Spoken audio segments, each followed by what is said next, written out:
Hai teman-teman, jumpa lagi dengan saya di JPM Hobi ya.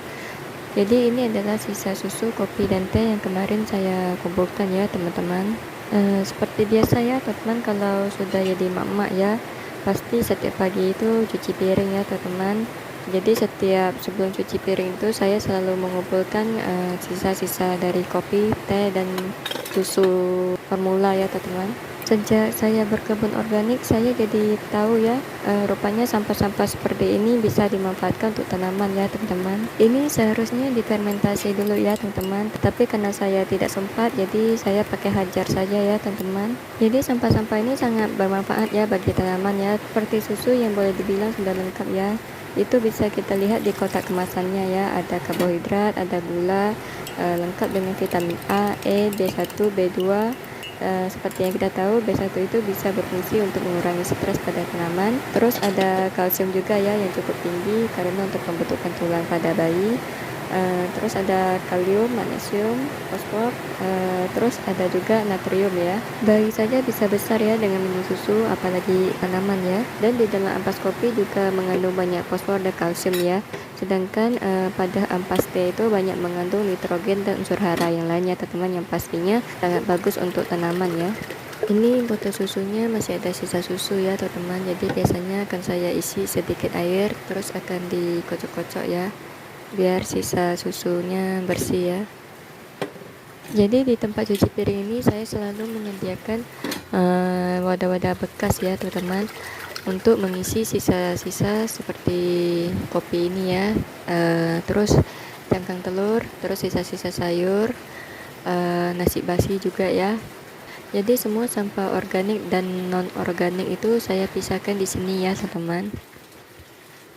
Oke, ini sudah selesai ya teman-teman. Jadi selanjutnya kita lanjut ke air cucian beras ya. Jadi air cucian beras ini akan saya tampung di wadah bekas pop mie ya. Ini akan saya pinggirkan dulu ya teman-teman karena masih hujan, jadi belum bisa disiram ya. Dan di wadah ini biasanya saya meletakkan sisa-sisa sayur dan kulit-kulit buah ya teman-teman.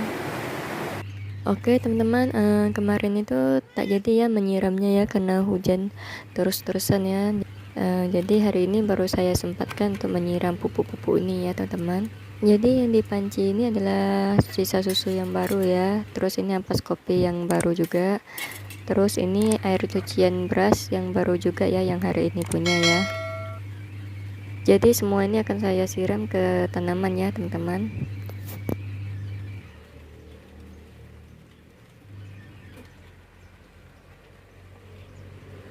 Oke teman-teman, jadi sebelum saya siram ini akan saya campurkan dulu ya semuanya ya.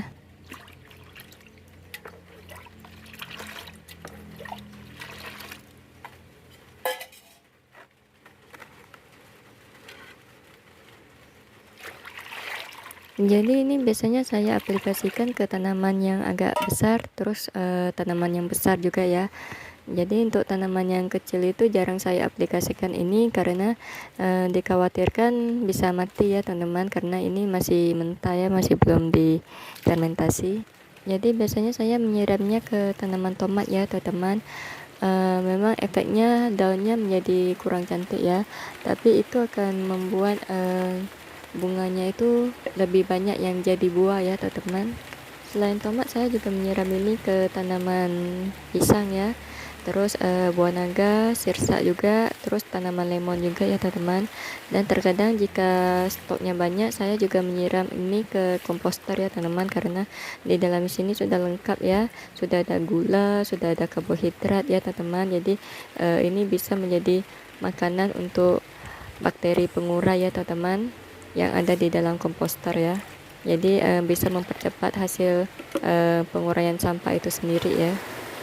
Jadi mulai sekarang jangan dibuang ya sisa-sisa sampah organik ini ya teman-teman, karena banyak mengandung unsur hara ya yang bagus untuk tanaman.